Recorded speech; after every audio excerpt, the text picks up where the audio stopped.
Hello and welcome to another exciting edition of Adam's Music Box, where today we celebrate what would have been the birthday of one of the most important musicians in all of hip hop history. And it's really a shame that most people aren't saying that. And this is, of course, the great Nate Dogg. Now, Nate Dogg had such a supremely big and important effect on the sound of hip hop because he was the king of hooks. He was someone who brought vocal melody to the great rhymes of so many West Coast rappers. And he really helped to define what, for me, is the finest of all hip hop sounds, which is that 1990s West Coast sound. It was all about synthesizers, all about sort of a slower beat at times, all about establishing groove. It was very much more ethereal, very much more laid back, but very much more intense in terms of the harmonies than a lot of the prevailing hip hop trends at the time coming from elsewhere. And in addition to the great production of people like Warren G, Dr. Dre, DJ Quick, DJ Pooh, Sir Jinx, and so many others, it had another X factor, and that was the hooks. And the vast majority of them on the West Coast at that time were from Nate Dogg.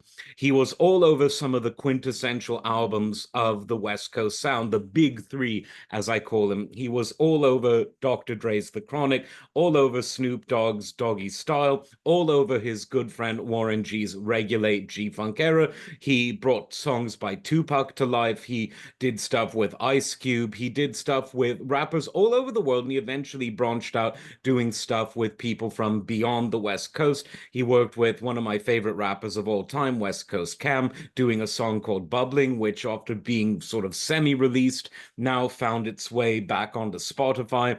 Check out the song from his solo album, G-Funk, Nobody Does It Better, a great sample of an Atlantic Star tune in there called Closer Than Close. And it's just him and Warren G just doing their thing at the absolute finest. Then there was the early 2000s 213 reunion. This was an early group featuring Nate Dogg, Warren G, and Snoop Dogg. And the three of them, in various guises, have been together for a very long time. And Snoop is still out there keeping Nate Dogg's legacy alive.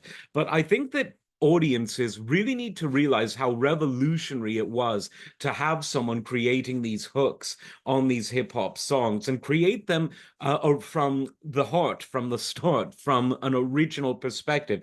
It wasn't about sampling and looping a hook that either was from the core sample of a song or a secondary sample. This was about someone in the studio, along with the rappers, creating wonderful, soulful singing that just gave such an amazing texture and such an amazing sound to the music. And it's tragic that he died in his early 40s. He started having health problems in around 2007, 2008.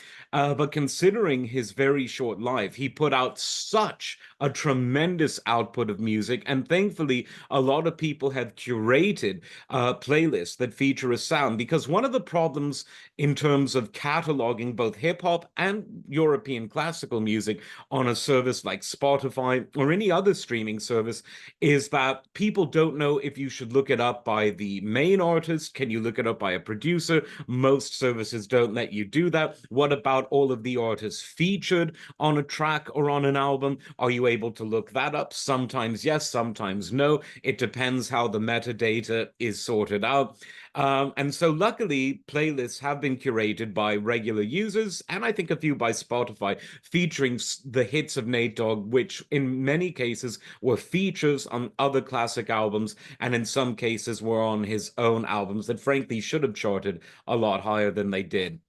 So if you love hip hop at all, or even if you're new to the genre, which some people out there are, check out anything with Nate Dogg on it because he makes the good better and he makes the mediocre good. He really was that special.